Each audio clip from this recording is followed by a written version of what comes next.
കൂടുതൽ ആളുകൾ പങ്കെടുക്കുന്ന എവിടെയും നമ്മൾ അതിൻ്റെ അദബുകൾ പാലിക്കണം. കാരണം അദബുകൾ പാലിച്ചില്ലെങ്കിൽ സാമൂഹികമായി എല്ലാവരും ഒരുമിച്ച് കൂടുന്നിടത്ത് വളരെ വലിയ ബുദ്ധിമുട്ടുകൾ ഉണ്ടാകും.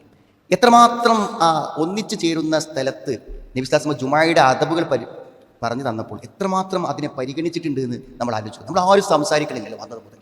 പലപ്പോഴും സഹോദരിമാരൊക്കെ പള്ളിയിൽ സ്ഥിരം വരാത്ത ആളുകളൊക്കെ വരുമ്പോൾ അവരൊക്കെ സംസാരിക്കുന്നതിന് ബുദ്ധിമുട്ട് അവിടെ ജുമാക്ക് പങ്കെടുക്കുന്ന സഹോദരിമാർ പറയാറുണ്ട്. ഒരിക്കലും നമ്മൾ ബാങ്ക് കൊടുത്ത് ഇമാം മിമ്പറിൽ കയറി കഴിഞ്ഞാൽ നമുക്ക് സംസാരിക്കാൻ പാടില്ല എന്നല്ല, സംസാരിക്കുക എന്നതൊരു ഗുരുതരമായ തെറ്റല്ലേ. അയാളെ ജുമാ പോവും, അയാൾ വന്നത് വെറുതെ. എന്നാൽ സംസാരിക്കാൻ അപ്പോൾ സംസാരിക്കുക എന്ന വലിയൊരു തെറ്റ് ജുമാന്റെ സമയത്ത് ഒരാൾ ചെയ്യുകയാണെന്ന് കരുതും. അപ്പോൾ അയാളെ നമ്മൾ വിരോധിക്കണ്ടേ. പക്ഷെ ജുമാന്റെ സമയത്ത് അയാളോട് നമ്മൾ സംസാരിക്കരുത് എന്ന് പറഞ്ഞാൽ നമ്മളെ ജുമായും കൂടി പോകും. അപ്പോൾ എത്ര കണിശമാണ് ആ നിയമം എന്ന് ആലോചിച്ച് നോക്കും നിങ്ങൾ. അതുകൊണ്ട് നമ്മൾ കുട്ടികളേറ്റ് വന്നാലും നമ്മൾ ഒരിക്കലും കാണാത്ത ഒരാളെ ജുമാക്ക് ഇമാം മിമ്പർ കയറി കുത്തുമ തുടങ്ങിയിട്ട് കണ്ടാലും അയാളോടൊക്കെ നമുക്ക് സംസാരിക്കാനും സൗഹൃദത്തിലേക്ക് ജുമാ കഴിഞ്ഞാൽ പറ്റും.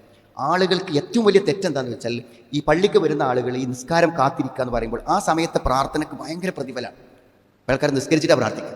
നമ്മൾ ഈ നിസ്കാരത്തിന് വേണ്ടി കാത്തിരിക്കുമ്പോൾ പ്രാർത്ഥനയ്ക്ക് ഭയങ്കര പ്രതിഫലമാണ്. അതേപോലെ ധാരാളം ആളുകൾ സൂറത്തുൽ കഹ്ഫ് ഇവിടെ വന്നിട്ടാണ് പലരും പാരായണം ചെയ്യുക. ആളുകൾ പലരും ദിക്റിലായിരിക്കും.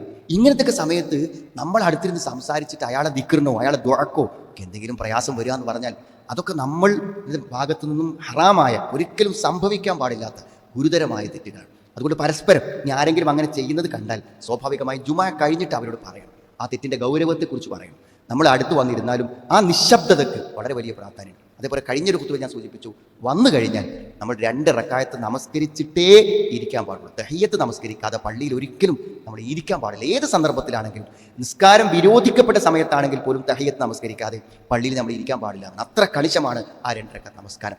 ഈ അച്ചടക്കങ്ങൾ നമ്മളെല്ലാവരും പാലിക്കണം. കുളിച്ചു വരണമെന്ന് പറഞ്ഞത് എന്തിനാണ്?